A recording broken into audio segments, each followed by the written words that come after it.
Baiklah, hari ini Cikgu Surya akan bercakap tentang masalah gabungan nombor dan bentuk. Jadi apa yang anda lakukan jika anda mempelajari kaedah ini? Pada asasnya, murid darjah 3 dan 4 boleh mempelajarinya serta menyelesaikan soalan seperti ini. Mari kita kaji masalahnya dahulu. A ialah 140 yuan lebih daripada B. Jika A lebih daripada B, maksudnya adalah lebih baik jika B kurang dan A lebih. Jika B keluarkan 60 yuan, bagaimana dengan A? Selepas deposit 60 yuan, apakah perubahannya? Pada masa ini, A 3 kali B, bergunanya AB. Gunakan bentuk dan grafik.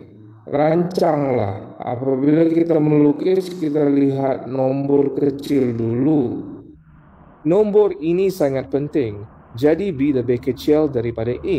Jadi kita akan lukis B dahulu. Jadi, mari kita gunakan segitiga untuk mewakili jumlah B. Ini adalah kes pertama.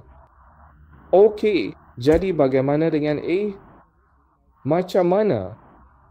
Adakah 140 yuan lebih daripada B? Ia masih 140 yuan lebih daripada B.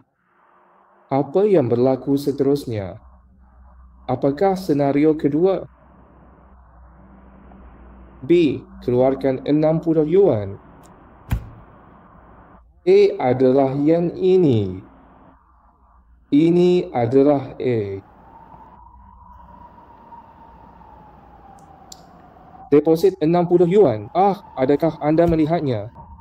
Tulen 60 yuan. Jadi pada ketika ini, A ialah 3 kali B. Okey, A ialah 3 kali daripada B. Jadi apakah A? Begitulah kita menulisnya.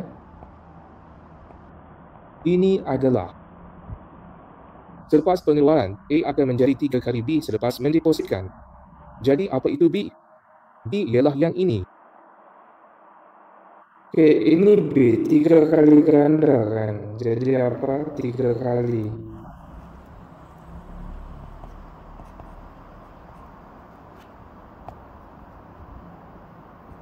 Nah, itu 3 kali.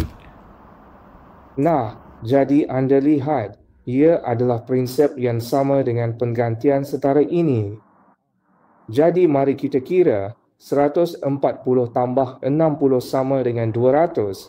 Jadi di sini ada 3 segitiga. Kemudian tolak 180 daripada jumlah. Tolak 3 60-an. Jadi jumlahnya ialah 180 tolak 100. Apakah maksudnya? Maksudnya begini. Terdapat 2 skala di kiri dan kanan. Hanya pergi ke 1. Ia masih seimbang okey. Jadi bagaimana dengan kali ini? Kami akan mendapatkannya. 200 tambah 180 sama dengan 2 segitiga. Okey.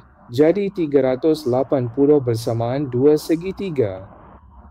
Jelas sekali, satu segitiga 380 dibahagikan 2. Separuh 190. Jadi, 190 B juga 190. B 190. Kerana B segitiga. Sangat mudah sebab A 1 segitiga tambah 140. Jadi 1 segitiga 190 tambah 140. A kira sebagai 330. Dah faham? Kalau dah faham, like follow Cikgu Surya, kongsikan kepada kawan.